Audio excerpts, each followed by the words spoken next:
IDs page number 67ல இருக்கிறது பார்த்துட்டு இருக்கோம். இஃப் ஏபி இஸ் 5 சென்டிமீட்டர் பார்த்தீங்கன்னா ஏபி அப்படின்றது வந்து 5 சென்டிமீட்டர் மார்க் பண்ணிருக்காங்க.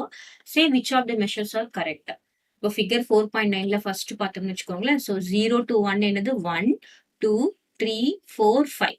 அப்போ இது AB 5 centimetre. This is correct. கிளியரா?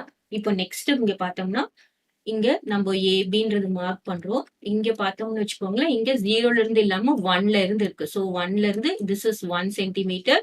அப்புறம் 2 3 4 5. அப்போ டோட்டலா எவ்வளோ 5 centimetre. So this is correct. Next third figure பார்த்தோம்னா என்ன இருக்கு பாருங்க. இங்க 1ல இருந்து 5 வரைக்கும் மார்க் பண்ணிருக்காங்க. பட் இங்க 1ல இருந்து திஸ் இஸ் 1 சென்டிமீட்டர், இங்க 2 சென்டிமீட்டர், இங்க 3, இங்க 4. இப்போ இது டோட்டலா எவ்வளவு சென்டிமீட்டர் வருதுன்னு பாருங்க. 4 சென்டிமீட்டர் தான் வருது. So this is wrong. அப்போ விச் இஸ் கரெக்ட்? இது ரெண்டுமே வந்து 5 centimetre. And the third one is wrong. இது என்னது 4 சென்டிமீட்டர் தான். ஏன்னா நம்ம 0ல இருந்து 1 வரைக்கும் தான் நம்ம என்ன பண்ணுவோம் 1 சென்டிமீட்டர் அப்படின்னு கனெக்ட் பண்ணும்போது இது ஃபுல்லா இது வரைக்கும் மார்க் பண்ணியிருந்தா தான் அது 5 சென்டிமீட்டர். இது மட்டும் எவ்வளவு இருக்குன்னு பாத்தீங்கன்னா இது 4 சென்டிமீட்டர் தான் இருக்கு.